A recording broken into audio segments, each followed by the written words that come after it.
Bapak Ibu yang dikasihi Tuhan, mari hari ini kita mau siapkan hati kita untuk menyembah Tuhan bersama-sama. Mari kita mau sama-sama berdoa. Tuhan, terima kasih untuk hari ini Tuhan. Kami bersyukur Tuhan sebab Engkau Tuhan memberikan setiap kami kemurahan demi kemurahan setiap hari Tuhan. Sehingga kami boleh ada hari ini sebagaimana kami ada, itu karena kebaikan dan kemurahan Tuhan. Biarlah Tuhan kami hari ini boleh mengangkat tangan kami untuk menyembah Tuhan. Dan kami mengangkat wajah kami memandang kemuliaan-Mu Tuhan.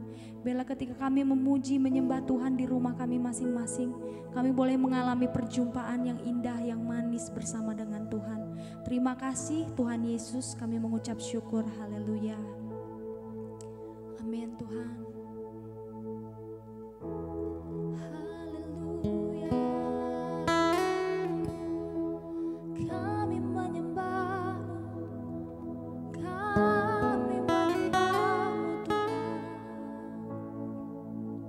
Sama-sama katakan, betapa ajaib dan dahsyatnya Tuhan kejadianku.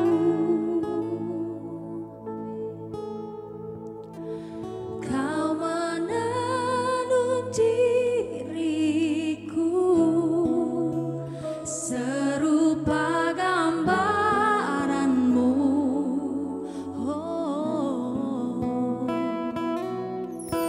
Sungguh berharga di mata-Mu Tuhan kehidupanku. Kau membawa kami, Kau membawa hatiku mendekat erat dengan hati-Mu. Mari saat ini mengangkat wajah-Mu. Ku mengangkat wajahku memandang keindahan-Mu Yesus.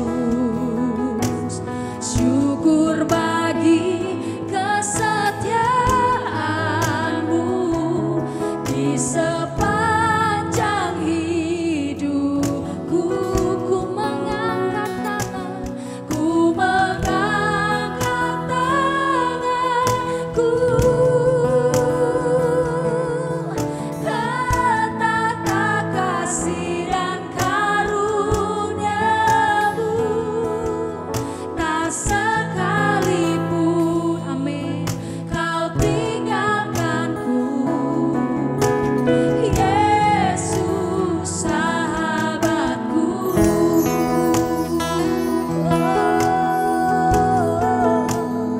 Sungguh ajaib Engkau Tuhan. Mari sama-sama sekali lagi katakan, betapa ajaib. Betapa ajaib dan dahsyatnya Tuhan kejadianku. Amin, amin. Kau menenuh diriku serupa gambaran-Mu. Oh, sungguh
kasih seperti tadi Pak Peter mengatakan bahwa kita hidup karena anugerahnya.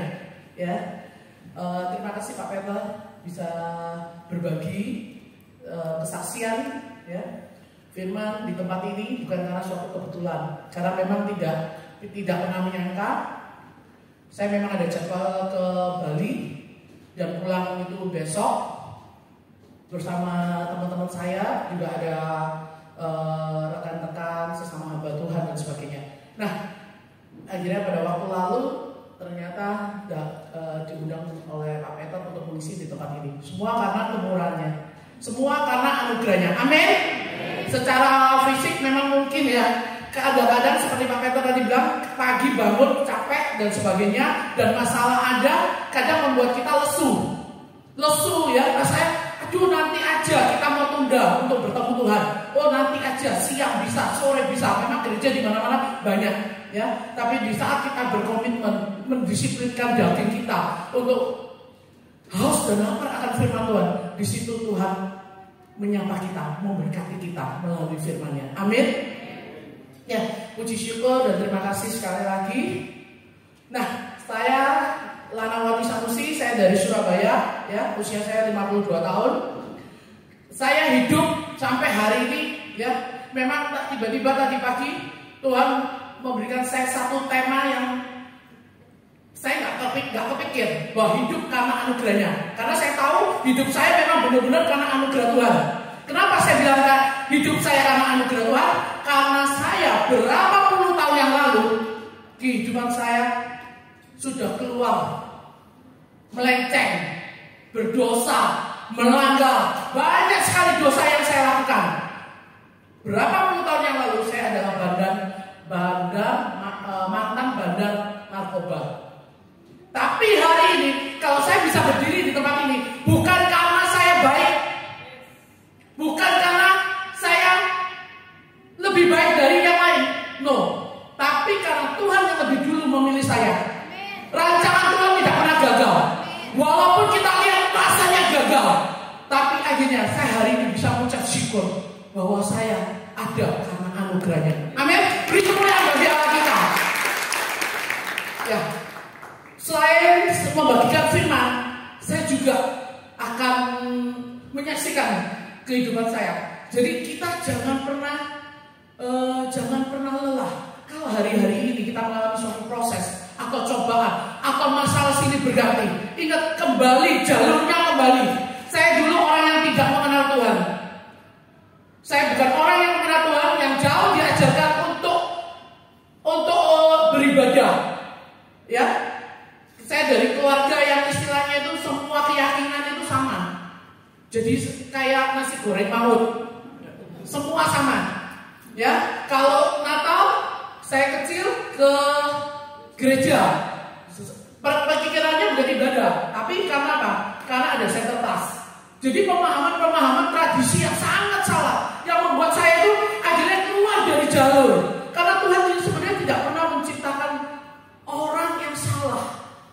Tuhan itu sempurna, menciptakan sempurna, tapi kita yang salah. Karena tidak ada terang itu, tidak ada kebenaran, yang membuat kita keluar dari jalur. Ya. Kenapa saya bisa sampai seperti itu, menjadi mantan bandar narkoba, impian saya mafia tahun 2000. Tahun 2000 milenium itu impian saya untuk menjadi mafia. Gak ada ya Bapak Ibu kalau di tempat ini yang kepingin anaknya jadi mafia. Atau kita masih remaja tiba-tiba kita berpikiran nanti 10 tahun lagi aku tak jadi mafia. Gak ada. Nyeleneh. Kenapa bisa nyeleneh? Karena tidak mengenal Tuhan dengan benar. Ya, penuh kepahitan, penuh sakit hati, penuh dengan kemarahan, penuh dengan dendam. Saya nggak bisa mengampuni banyak kesalahan yang saya lakukan dari sebab dan akibat. Nah, makanya orang tua hari ini belajar untuk memberikan kepada anak-anaknya kasih sayang. Saya nggak mendapatkan kasih sayang dari orang tua saya. Kebetulan saya Chinese keturunan, ya, luar pulau. Papa saya Bugis Makassar, mama saya Banyuwangi. Kerasnya minta ampun, dia menganggap bahwa anak laki-laki itu lebih beruntung daripada perempuan. Jadi begitu saya lahir perempuan, dia sudah mau muntah rasanya. Udah gak suka, waduh sial kok perempuan. Ya, padahal yang membuat kita beruntung itu bukan karena kita lahir sebagai laki atau perempuan, tapi karena destiny yang Tuhan sudah ciptakan, yang sudah Tuhan tujukan buat kita. Ya. Nah, akhirnya saya lahir 40 hari setelah keluar, kapalnya papa saya tenggelam. Dia marah sejadi-jadi. Betul kan saya ngomong, ini anak sial. Udah lahir perempuan sial, masih lagi membuat keluarga berantakan. Papa saya hancur, ya, karena kapalnya tenggelam, kopranya 2,5 juta, kapalnya 1,5 juta, total 4 juta, tahun 70. Dia berat, dia marah sejadi-jadinya. Sampai saya nggak boleh minum susu, nggak boleh minum susu aja gedenya segini. Dani oleh minum susu, ya nggak bayang loh. Tapi ini karena pandemi ya, saya naik cukup banyak ya, jadi saya nggak nyaman pakai jas. Jadi saya minta maaf ya Pak Peter ya, kurang formal. Nah, akhirnya saya tumbuh menjadi anak yang tertolak, yang dibeda-bedakan. Kalau ada papa saya minum air hangat, suam-suam kuku. Tapi kalau ada papa saya nggak ada, mama saya cepet-cepetan kasih botol yang isinya memang susu. Tapi Tuhan pelihara, ya. Akhirnya saya tumbuh menjadi anak yang nakal, yang ya pasti banyak problem ya, anak yang tertolak, yang tidak ada kasih bapak. Boro-boro mau kasih Tuhan, kasih bapak, mau kasih bapak yang di dunia. Istilahnya yang orang tua kandung saya aja nggak menyayangi saya kok. Kalau ada orang mungkin minjili, ayo kamu harus bertobat. Ada kasih bapak. Saya mikir kasih bapak yang mana? Ini loh orang yang kelihatan aja modelnya gini. Apalagi kasih bapak yang saya nggak pernah kenal, sudah nggak mungkin. Tapi bapak itu tidak pernah salah, ya. Bapak tidak pernah salah. Bapak di surga tidak pernah salah. Bapak di dunia mungkin bisa salah karena dia manusia yang jauh dari sempurna. Nah, akhirnya saya pikir saya dipukulin, saya mau keluar dari rumah cepet-cepetan. Udah, gak tahan kayak gini, daripada dipukul cepetan kawin. Jadi kalau di sini ada ya para remaja, dewasa muda yang belum menikah, ingat baik-baik, minta sama Tuhan, yaitu pasangan dari Tuhan yang takut akan Tuhan. Tulang rusuk, bukan tulang rusak. Ya, kalau kita minta sama Tuhan, Tuhan akan bertanggung jawab atas hidup kita, karena Dia yang kasih. Meskipun kita diproses, meskipun kita ada tantangannya, tetap kita akan lewat. Tapi kalau itu dari kita yang pilih, kita yang bertanggung jawab sendiri. Tuhan tidak bertanggung jawab. Pilihan kok, itu kan pilihan. Pilihlah berkat atau kutuk. Jadi kita bebas untuk memilih. Ya, pilihlah berkat. Berkat kebaikan, berkat kesehatan, berkat masa depan, berkat keuangan, berkat semuanya, pilihlah berkat. Jangan sampai kita memilih kutuk karena kita tidak mau melakukan firman Tuhan. Nah, pada waktu itu setelah saya menikah, saya cuma bertahan 2 tahun dan saya bercerai. Wah, rasanya kalau anak muda ya menikah, kan pasti kalau ada masalah, karena kita dengan paradigma yang salah, ya, memulai suatu pernikahan dengan yang salah. Akhirnya dalam pikiran kita cuma cerai, paling gampang ngomong cerai. Umur masih belasan tahun kok, 18-19 tahun, gampang cerai. Baru 1 tahun menikah, setiap ada masalah ngomongnya cerai. Akhirnya saya bercerai dan saya bawa anak saya keluar, ya. Jadi pernikahan belum 2 tahun dan saya keluar, dan akhirnya orang tua saya bilang gini, kamu kembali ke rumah. Pada waktu kembali ke rumah, itu orang tua yang jahat aja, yang saya bilang waktu itu jahat, dia bisa ngomong welcome, kembali ke rumah. Bayangin Bapak kita, Tuhan Yesus, wow dahsyat. Di saat kita penuh dengan dosa, penuh dengan kesalahan, dengan pelanggaran, pada saat kita mengaku dosa kita, Dia Allah yang adil. Dia mengampuni segala dosa kita. Amin. Dia menyucikan hidup kita, menjauhi segala kejahatan. Ya, tapi pada waktu itu adalah Bapak kita di surga. Ya, Nah, waktu itu setelah saya bercerai, saya mulai dengan mencoba-coba kehidupan malam. Ya, saya berpikir bahwa wah, saya mau mencoba kehidupan malam. Saya lihat saya penuh, saya butuh yang namanya keuangan. Ya, saya butuh yang namanya keuangan. Saya punya anak kecil dan saya masih punya adik yang sekolah, dan papa saya kebetulan waktu saya bercerai itu papa saya meninggal.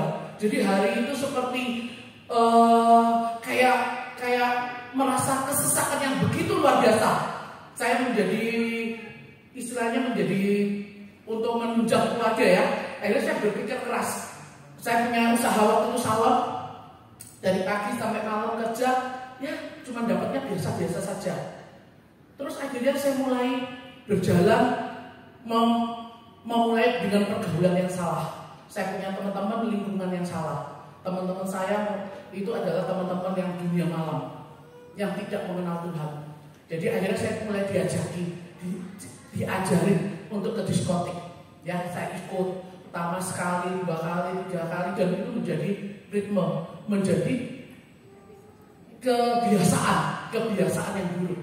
Ya, akhirnya saya mulai melirik kanan kiri. Kenapa ya teman-teman saya ini nggak kerja keras tapi kok hidupnya enak ya? Kok duitnya banyak? Mereka bisa berfoya-foya. Ternyata mereka adalah pengedar bandar-bandar narkoba. Saya bukan kaget, tapi saya gini, oh ini perlu dicontoh. Lihat ya, kalau kita nggak ada terang itu pikirannya udah salah tok, ya. Nah, akhirnya saya mulai bergaul sama bandar-bandar narkoba. Saya mulai bergaul dengan beberapa mafia, pejabat, anak pejabat. Saya mulai membantu mereka. Pertama cuma mau bantu, ya istilahnya mau bantu. Jadi saya ditanyain, Lana, kamu mau bantu saya nggak hitung barang? Saya pikir barang apa? Nggak punya eksplosi datang ribuan, puluhan ribu, ratusan ribu. Saya bantuin aja, tapi saya nggak dibayar ya. Dan saya waktu itu belum mencoba untuk menjualnya. Tapi saya mendapatkan serbuknya. Saya masukin di ini pil, kapsul, kosongan ya. Akhirnya nanti di diskotik saya bagi-bagikan. Saya mau cari banyak teman. Wah, banyak teman yang suka sama saya, ya, karena dapat gratisan dari saya. Otak ini mulai jalan. Waduh Tuhan, kalau ini CNA mereka, saya nggak menyebut Tuhan jadi CNA mereka dapat gratis dari aku. Lek kecekel piye? Kalau bahasa Jawa itu kalau kepegang itu gimana? Gitu ya. Padahal udah benar cara berpikirnya. Tuhan mungkin udah kasih. Kamu jangan loh, jangan jualan narkoba. Nanti kalau kamu kepegang gimana? Tapi respon saya yang salah, ya. Responnya salah. Responnya adalah, loh kalau kepegang gimana? Akhirnya tak buat jualan. Ya, mulai ulaan. Wah, pokoknya mulai pinter. Karena tadi power of kepepet, kepingin kaya lebih cepat. Romamon menghalalkan segala cara. Ya, saya maunya seperti itu. Wah, pokoknya cepat jadi duit. Akhirnya setelah itu saya mulai menekuni bidang itu. Tapi ternyata Tuhan itu baik. Dia kirim teman saya, ya, teman SD. Dia udah menjadi wakil gembala pada waktu itu. Datang ke rumah, tapi salah tempat, salah waktu. Datangnya malam hari. Saya udah keren, udah wangi, gitu. Habis mandi mau ke diskotik. Datang kalau gini. Heran, apa kabar? Baik, gitu ya. Berapa waktu yang lalu saya ketemuan di sini, seneng gitu ya, ketemu teman-teman masa kasih mula-mula itu ya. Karena itu tulus, kasih mula-mula itu tulus. Pada saat kita baru bertobat itu kita akan dipertemukan orang-orang yang rasanya itu semua baik, semua tulus, gitu ya. Gitu. Gimana kabarmu? Baik, ayo, kamu bertobat. Saya kaget. Ini datang nyuruh orang bertobat, salah makan obat gitu saya. Ya, saya berpikiran bahwa nanti bertobat itu nanti. Kalau sudah tua, istilahnya bau tanah. Itu pikiran saya. Jahat sekali. Padahal sampai hari ini saya bersyukur sama Tuhan. Kenapa? Saya banyak dilihatkan orang-orang yang hari-hari ini yang dipanggil Tuhan masih muda-muda. Saya bersyukur masih punya kesempatan belum dipanggil pulang, tugasnya belum selesai. Coba kalau waktu itu saya belum bertobat dan saya dipanggil pulang, apa jadinya? Kemana saya akan pergi? Tapi pada waktu itu saya merasa muda, merasa kuat, sok sombong, merasa semua bisa, semua tahu. Padahal nggak tahu apa-apa. Istilahnya udah masuk jurang aja nggak sadar. Udah masuk jurang loh, nggak sadar. Ya, saya ketawain teman saya pulang, saya pergi. Sorry ya, nanti kali kita ngobrol lagi. Apakah Tuhan itu nggak berusaha untuk berbicara dengan kita? Berusaha, oke. Tuhan peduli. Kita diinjilin, kita diingatkan, tapi masuk sini keluar sini, masuk sini keluar sini. Ya, tapi rencana Tuhan tidak pernah gagal. Rancangan Tuhan tidak pernah gagal. Kita bisa gagal sebagai manusia, merancang sesuatu bisa gagal, tapi Tuhan sekali-kali tidak pernah gagal. Amin. Nah, akhirnya 2005 akhir. Saya 2005 awal saya kepegang cuma di kantor polisi 2 hari ditahan, dan saya merasa malah gampang, kecil, udah ngerti saya.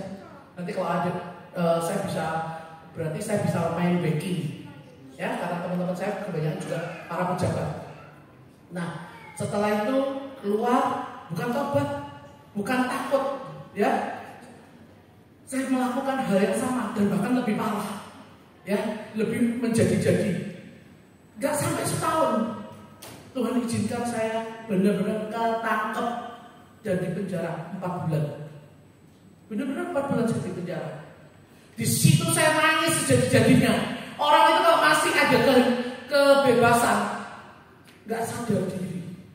Begitu ditangkap, waduh nangis. Tuhan yang mana ya? Tuhan yang mana? Saya cuma Tuhan, kapok Tuhan, stop Tuhan. Sampai saya dibaptis. Itu waktu itu saya di Megai, saya dibaptis. Saya sungguh-sungguh mau tobat Tuhan. Saya nggak mau lagi hidup seperti ini, hidup yang tidak menyenangkan, ya, hidup yang memalukan, hidup yang tidak punya masa depan. Akhirnya keluar. Tuhan tetap dengar. Pada saat kita berseru-seru Tuhan dengar. Tuhan itu senang memberi yang namanya kesempatan, Bapak Ibu. Senang. Karena Dia rindu. Karena Dia tidak mau kehilangan kita sebagai ciptaannya yang paling mulia. Kita manusia, ciptaannya yang paling mulia di antara semua ciptaan. Dia tidak mau kehilangan. Ya. Akhirnya saya keluar, saya lupa janji saya. Saya dihukum 4 bulan, saya keluar. Namanya orang sudah 4 bulan ditahan ya. Coba-coba lagi, saya nego sama Tuhan. Tuh, pakai cara nego. Tuhan, sekali ya, ingat Bapak Ibu, kalau kita sudah bilang kapok mau tobat, jangan pernah kembali ke hal yang lama. Sama seperti babi udah dimandiki, kembali ke kubangannya yang lama. Ya, karena itu tempatnya. Waktu itu saya bilang sama Tuhan, Tuhan 1 kali aku tak pernah disko, relax. Tuhan nggak jawab apa-apa, nggak mau, ya wes pergi wes sekalinya ya, enggak. Kita yang pilih, kita udah tahu jawabannya, tapi kita seringkali melanggar. Pergi ke diskotik, ke kaum, sampai sana, welcome to Lana. Waduh, hidungnya mekrok-mekrok. Iki loh tempatku iki nang kene. Gak cocok untuk gereja itu nanti aja. Lali wis. Janji kita kepada Tuhan itu lupa semuanya. Yang tiap hari nangis-nangis. Ya, tiap hari nangis, ya Tuhan, kalian kapok wis, pokoknya aku bebas masuk. Lupa. Ya. Akhirnya saya semakin menjadi-jadi. Saya menjadi orang yang tobat kumat. Ya. Suatu ketika kalau Tuhan itu tidak pernah memaksakan kehendak. Tiap manusia, juga saya, punya yang namanya kehendak bebas. Kita boleh memilih. Dan hari itu Tuhan itu tidak pernah kehilangan cara, Bapak Ibu. rancangannya terlalu banyak untuk membuat kita kembali. Kalau kita sudah dipanggil dan dipilih, rancangannya pasti jadi. Amin. Pas saya udah keluar, saya kembali ya, Tuhan taruh di dalam hati saya. Saya mengalami yang namanya kekeringan. Rasanya membosankan. Ya, masih hidupku ini dari pagi sampai malam kerja, malam buang uang, buka meja, ya. Ke gereja pun cuma kapal selam Desember, Natalan. Itu pun malam langsung party lagi. Jadi kehidupan yang penuh sia-sia. Tapi saya mau bertobat itu nggak bisa. Kayak lingkaran setan, kembali lagi. Ya, akhirnya ketika saya pulang dari Kolun, saya lewat pasar Keputram pagi-pagi. Enak ya memang. Makanya kenapa Tuhan bilang, ayo kita doa pada pagi hari. Itu benar-benar banyak yang Tuhan bicarakan. Benar-benar kita lagi fresh. Ya, saya pulang dalam keadaan capek pun, saya bisa keluar air mata. Saya bilang begini, Tuhan, saya ini mau bertobat. Tolong aku Tuhan. Ya, aku nggak tahu loh caranya gimana. Tapi tolong aku Tuhan. Aku sungguh-sungguh mau bertobat. Ya. Saya mintanya mau bertobat. Akhirnya singkat cerita saya pulang ke rumah, nggak terjadi apa-apa. Desember 98, saya kepegang yang ketiga kalinya. Dan di situ terjadi pelipat gandaan.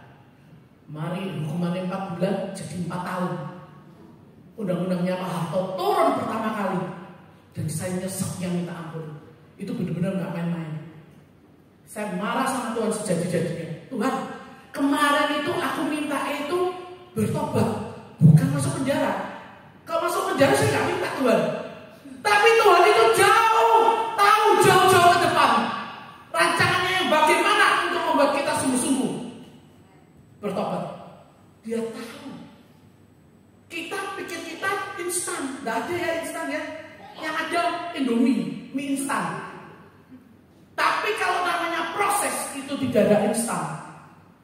Saya maunya pada waktu itu Tuhan, saya mau bertobat langsung Tuhan gini. Oke, langsung saya bertobat rohani. Enggak seperti itu. Tuhan tahu bahwa kalau saya dibiarkan di luar, tidak akan pernah bertobat. Karena saya ini orang yang bebal, mokong. Orang impiannya jadi mafia itu tidak mungkin semua malam begitu, tidak mungkin. Yang modelnya kayak gini, keluarannya minta ampun. Iya. Jadi pada waktu itu Tuhan tahu bahwa kamu harus kayak diisolasi dan diisi oleh firman Tuhan. Tapi apakah saya bisa langsung terima? No, saya nggak terima. 8 bulan di penjara saya nggak bisa terima. Saya marah sejadi-jadinya, ngasih pakai daging, pakai power, pakai kekuatan. Padahal Tuhan berbicara, terkutuklah orang yang mengandalkan manusia. Adik saya bertobat lebih dulu. Dia kaget bahwa saya udah ketangkep dan udah nggak bisa apa-apa.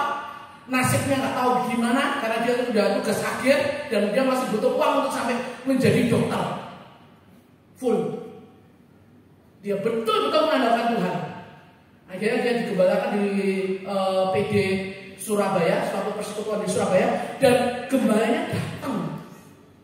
Ya, Tuhan kasih sesuatu untuk disampaikan kepada saya. Dia datang langsung ngomong gini, Hana, ya nama baptis saya Hana. Dia bilang gini, kamu harus bertobat. Kalau kamu nggak mau bertobat, Tuhan akan habiskan. Itu pun masih sombong. Saya bilang ini hamba Tuhan, ini kakek ngomong. Teko-teko nang penjara, cuma nyuruh bertobat. Dalam hati saya, sing penting aku ini keluar dulu. Seringkali kita mau jawaban instan. Setiap persoalan kita cuma ngomong Tuhan ini, kita yang atur Tuhan. Kayak Tuhan membantu kita. Tapi kita nggak mau diatur oleh Tuhan. Benar nggak? Seringkali kita mengatur Tuhan. Setiap persoalan sampah kita taruh kepada Tuhan. Memangnya Tuhan itu larangan? Tapi itu yang seperti kita alami. Yang seperti saya alami. Saya mengalami seperti itu. Saya pikir Tuhan itu, Tuhan aku mau bertobat. Tuhan tidak menjadikan kita robot. Dia menjadikan kita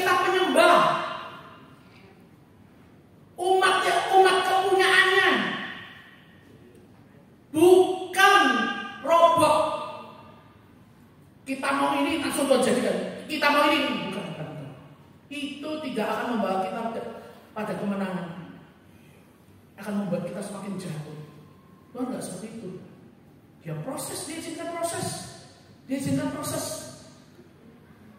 Ya, tapi saya masih bisa ngeyel. Banyak orang itu ya udah kere sombong, ya udah berdosa nggak tahu diri. Itu saya ngalami seperti itu. Ya, saya masih ngomong gini, enak aja lah pendeta itu lah ngomong. Sini gantiin 1 hari, nggak tahu 1 hari itu kayak 1 tahun. Ada di sini yang di penjara? Nggak ada, jangan sampai. Nah, terus akhirnya saya setelah itu apa yang dikatakan, apa yang disampaikan oleh hamba Tuhan itu terjadi.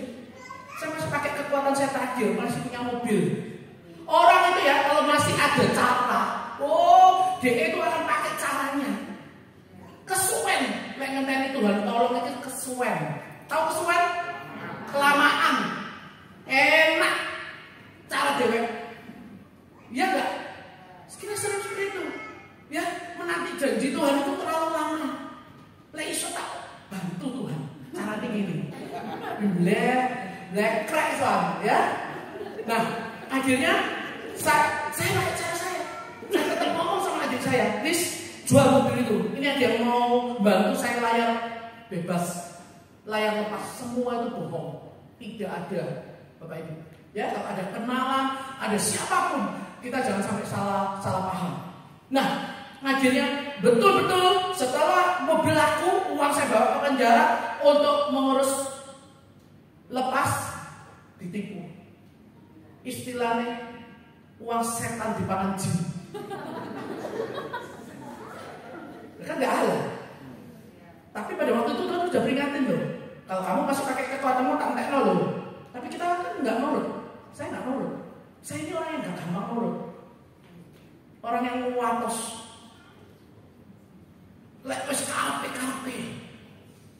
Ya, makanya sekarang juga belajar. Kalau wis sama Tuhan, wis karepe wis pokoknya maksudnya gini, all out sama Tuhan. Kalau dulu istilahnya nggak bener aja all out ya, apalagi sekarang sama Tuhan, all out. Beri kemuliaan bagi Allah kita. Hanya Tuhan yang bisa mengubah seseorang. Gak ada yang lain. Akhirnya benar-benar habis baru melek. Aduh, aku kok. Apa ini Tuhan? Tapi nggak ada yang bisa dipakai untuk keluar atau tidak ada jalan keluar. Baru ingat Tuhan. Aduh Tuhan. Ya apa ini Tuhan? Aku rasa mau bunuh diri aja. Lah aku jadi Tuhan ya. Mati. Lah aku.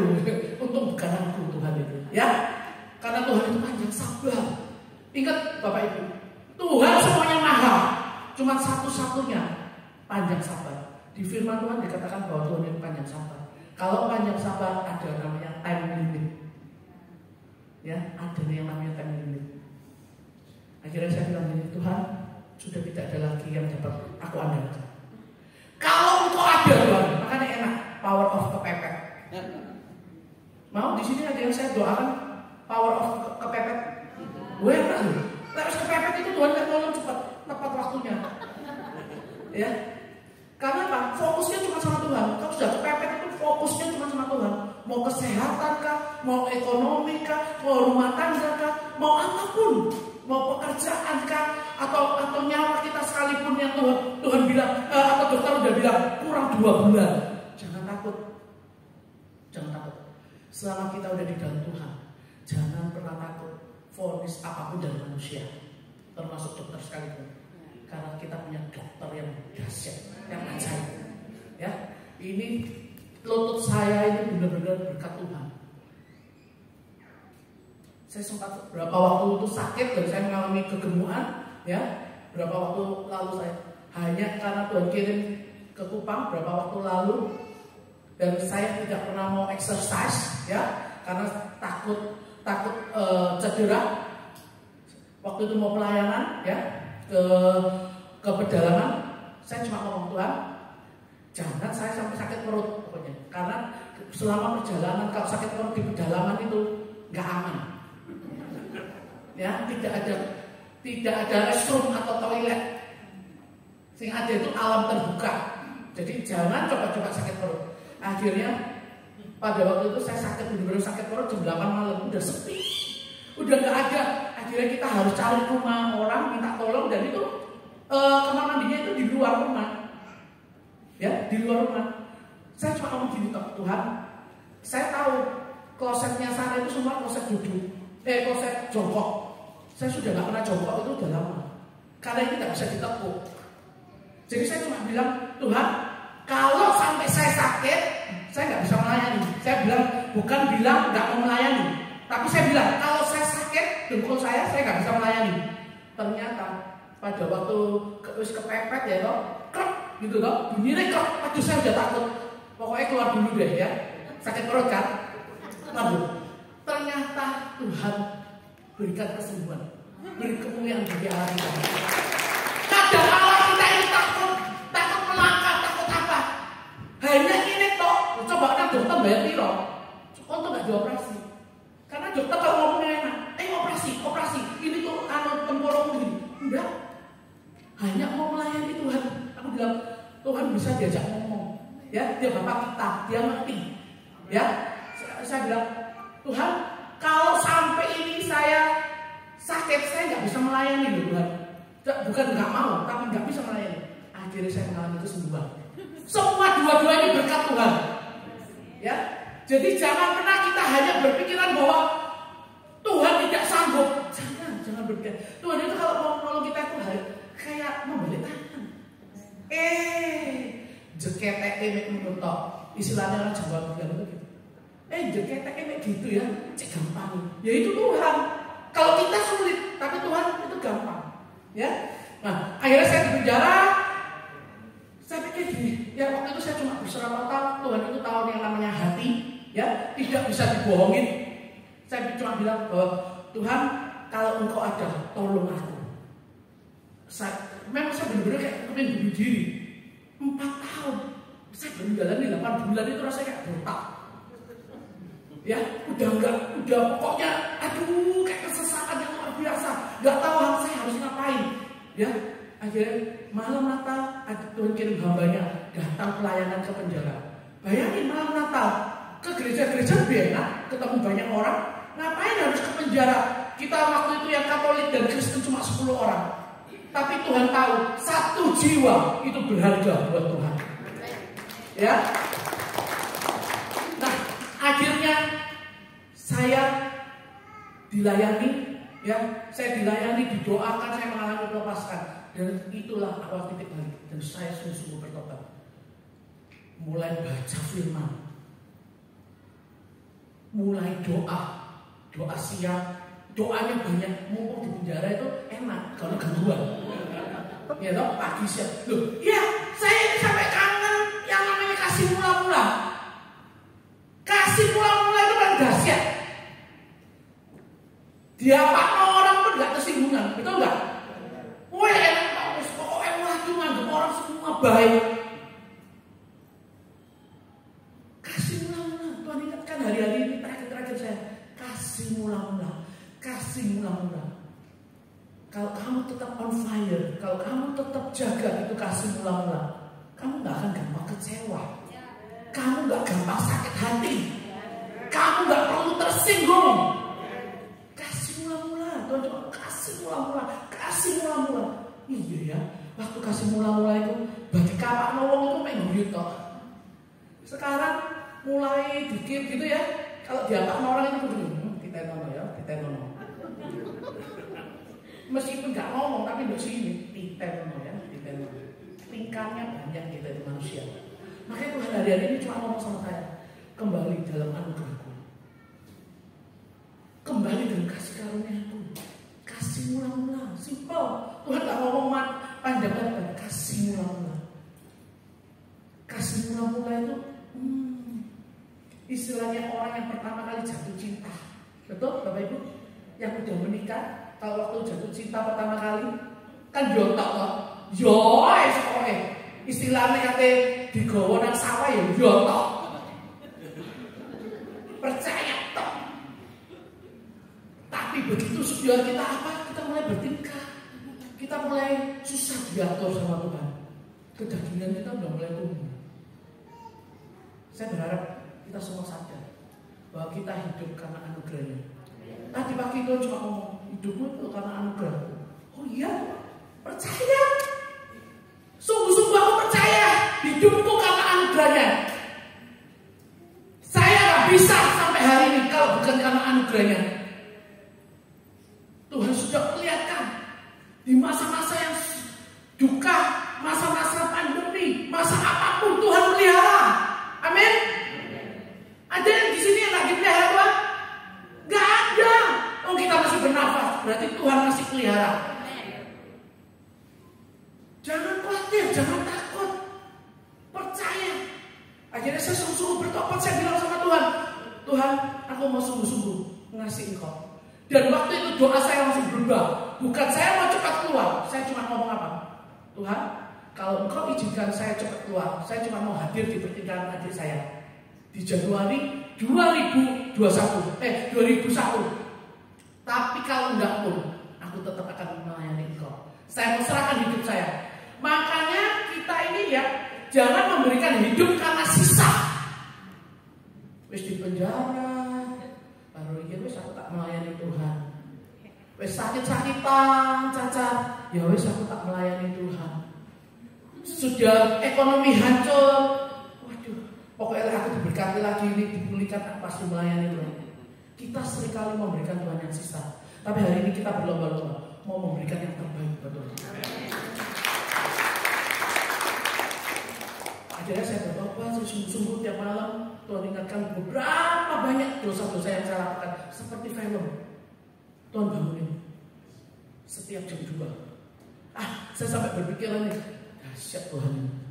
Diingatkan dosa-dosa mungkin yang saya belum disebutkan, karena Tuhan itu butuh untuk kita menyebutkan pelanggaran kita, dosa kita, supaya iblis tidak dapat mendakwa kita. Amin. Pada saat kita mengakui dosa kita, Dia Allah yang adil. Dia akan mengampuni dosa kita.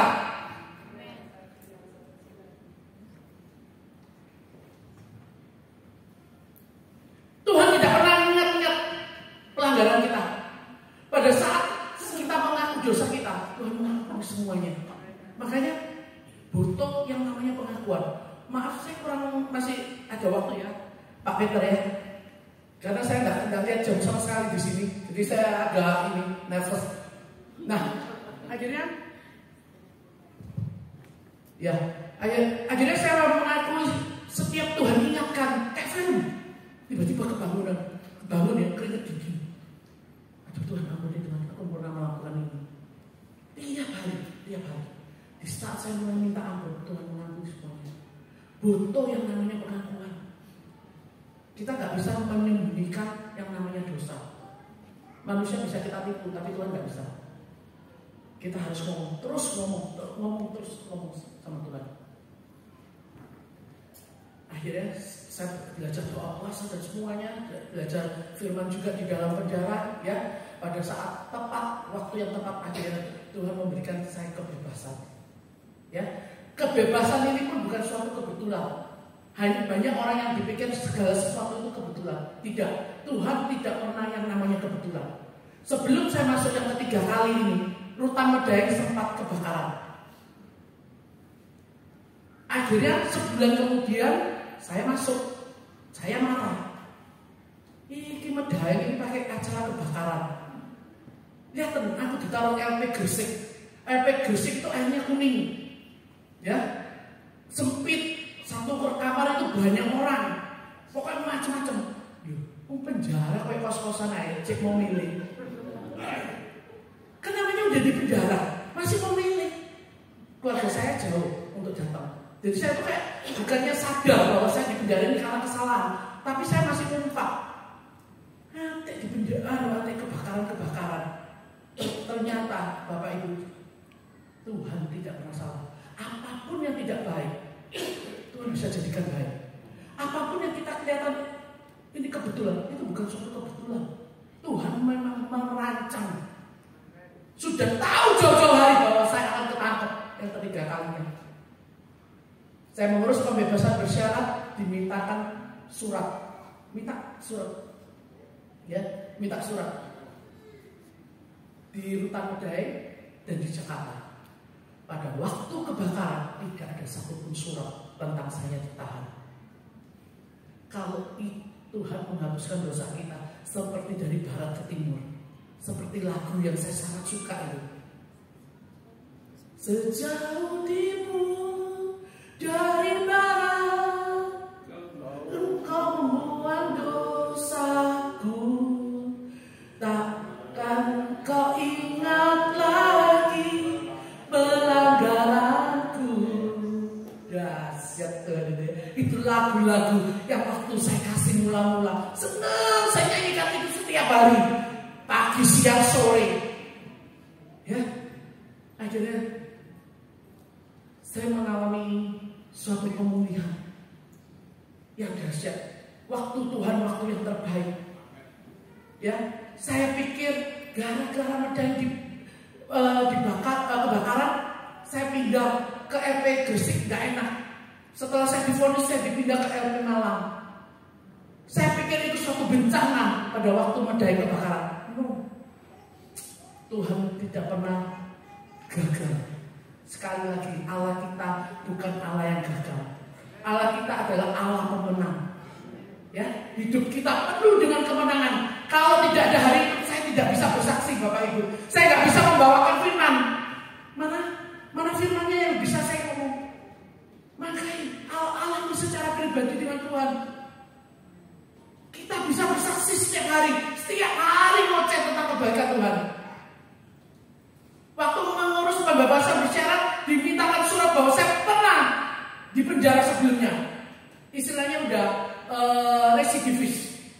Pembebasan bersyarat itu nggak bisa diberikan kepada orang yang sudah pernah di penjara sebelumnya. Dan akhirnya tidak ada, lihat, tidak ada bukti yang saya difoto itu.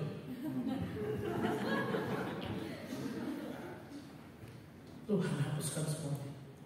Itu Allah kita yang dahsyat, yang menghapus segala bentuk pelanggaran kita, dosa-dosa kita sampai mati di kayu salib. Itu untuk kita, itu dosa kita, bukan dosa Tuhan. Bukan kesalahannya, tapi kesalahan kita. Luar biasa. Akhirnya pada waktu itu saya keluar di dalam penjara. Dulu sebelum saya di penjara, waktu saya masih dunia malam, ya, kalau saya nggak ke diskotik, tiap malam pun seandainya tidak bisa tidur sampai jam 4 pagi, saya ketakutan hari esok. Saya takut nanti mau jadi apa ya. Pada waktu saya sebelum bertobat, padahal apa, uang ada, semua ada, masih muda, tapi takut hari esok. Hari ini saya nggak pernah takut lagi akan hidup saya. Lihat bantal klenger, tambah rasanya itu sulit untuk bangun, itu sulit. Ya, harus disiplin untuk bangun. Makanya saya harus tidur 8 jam. Kenapa? Saya tidak takut lagi hidup saya. Makanya di sini dikatakan bahwa masa depanmu sungguh ada. Pengharapanmu tidak akan pernah hilang. Amin. Itu semua firman ini digenapi sama Tuhan. Bukan cuma untuk dibaca, tapi direnungkan dan dilakukan. Sungguh-sungguh, iya Tuhan. Waktu saya mau keluar, sampai saya bilang gini, Tuhan, kalau dulu aja saya masih takut hari esok, apalagi sekarang Tuhan, saya keluar ini mantan napi. Ya, istilahnya ada di sini. Oh, itu mantan dulu mantan napi. Hati-hati gue. No. Jangan pernah takut. Makanya kenapa Tuhan izinkan saya habis semuanya. Hari ini iblis tidak bisa mendakwa saya. Semua berkat Tuhan itu halal. Semua berkat Tuhan yang menjadikan kita sampai hari ini. Berkat kita untuk kemuliaan-Nya. Berkat kita untuk menjadi berkat bagi banyak orang. Coba kalau waktu itu saya nggak dihabiskan, mungkin iblis bisa ngomong, wah enak aja lu ngomong berkat Tuhan, berkat Tuhan. Kamu keluar aja masih ada puluhan juta, ini contoh. Itu kan uangku. Iblis bisa mendakwa seperti itu. Kalau kita masih ada pada waktu itu. Tapi begitu saya keluar penjara itu 0 minus Bapak Ibu, gelondong. Terus paling enak wis. Minus 0 gelondong itu paling enak. Gampang Tuhan untuk tolong itu gampang. Tuhan tidak gampang untuk merubah kita. Tapi untuk memulihkan gampang buat Tuhan.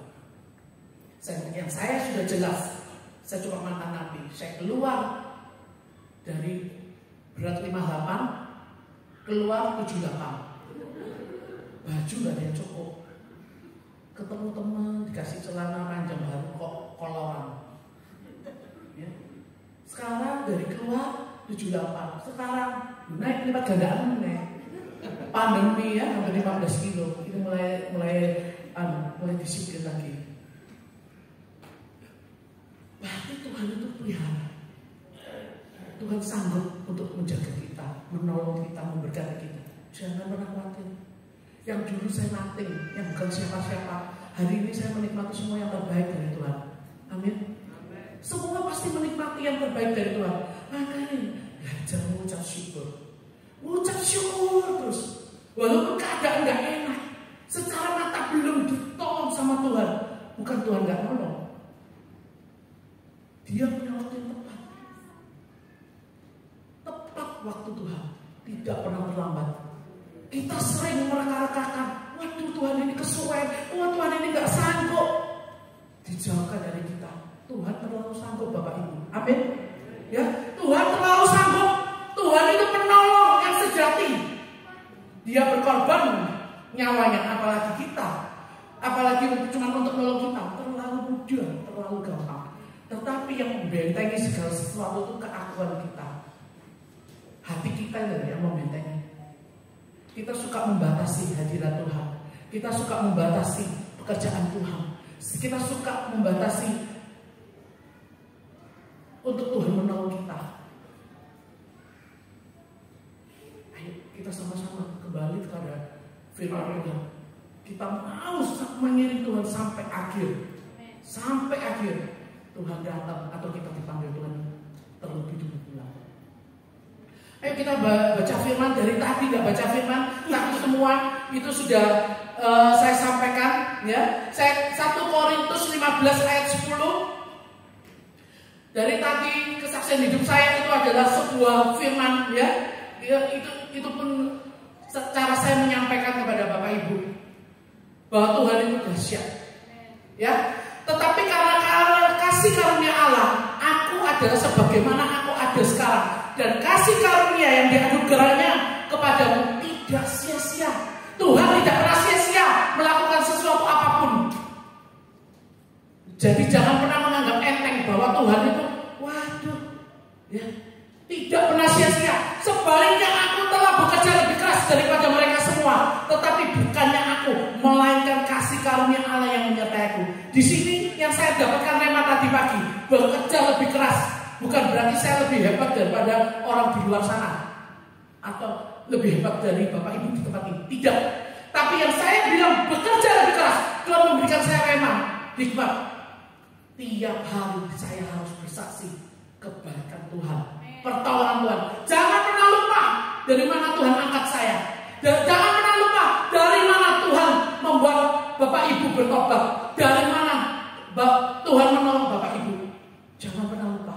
Terus ketemu dengan orang, mau dia mengenal Tuhan atau enggak, bersaksi. Mau mengenal Tuhan atau bersaksi. Itu namanya terus bekerja keras. Bukan bekerja secara fisik, jasmani. Tapi yang dikatakan di sini adalah mencari jiwa. Saksi. Ya, saya bekerja di suatu perusahaan asuransi. Kalau ketemu nasabah, Tuhan itu bukan nyuruh prospek, cuma suruh saksi. Suruh ngomong. Orang yang modelnya kayak gini Tuhan sanggup untuk mengubah. Orang yang brengsek seperti ini Tuhan sanggup untuk mengubah. Itu yang dikatakan bekerja lebih keras.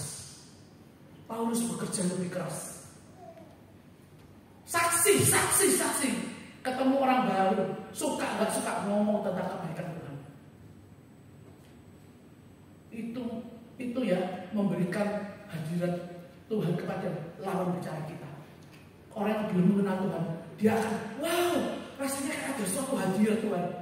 Dimanapun kita, bisa kita cuma 1, 2 orang, 3 orang berkumpul, di mana nama Tuhan di-sharekan, diberitakan, di situ Tuhan hadir. Tuhan suka bekerja keras. Ini yang saya dapatkan tadi pagi. Tiap orang beda-beda namanya, ya, beda-beda hikmatnya, nggak masalah. Tapi ini yang saya dapat. Ayo kita bekerja lebih keras untuk Tuhan. Kita hidup karena anugerahnya. Ya, masa depanmu sungguh ada di Amsal dikatakan. Kalau di dunia dulu kau takut. Pada waktu saya di dunia saya takut hari depan saya mau jadi apa. Tapi hari ini saya nggak pernah takut lagi akan hidup saya. Sudah nyata. Tuhan mengubah hidup saya, itu nyata. Saya keluar, saya belajar untuk taat ataupun setia. Yang dulu kehidupan yang glamor, tiba-tiba jualan sampo, jualan beras, untungnya berapa sih? Jualan superpel, molto, ngangkat-ngangkat. Padahal dulu hidupnya bukan ngangkat-ngangkat, hidupnya itu simpel. Maksudnya enak gitu. Akhirnya begitu saya keluar dari penjara saya harus bekerja. Bekerja yang benar-benar bekerja. Ya, taat perkara kecil Tuhan akan tambahkan terus. Dan itu benar. Coba saya waktu itu ngomel, saya begini, Tuhan, dulu saya ini gak gini loh Tuhan. Kok sekarang ini kok cuma jualan ini kelihatannya. Itu awal mula Bapak Ibu, jualan pulsa, jualan handphone untung cuma 25.000-an.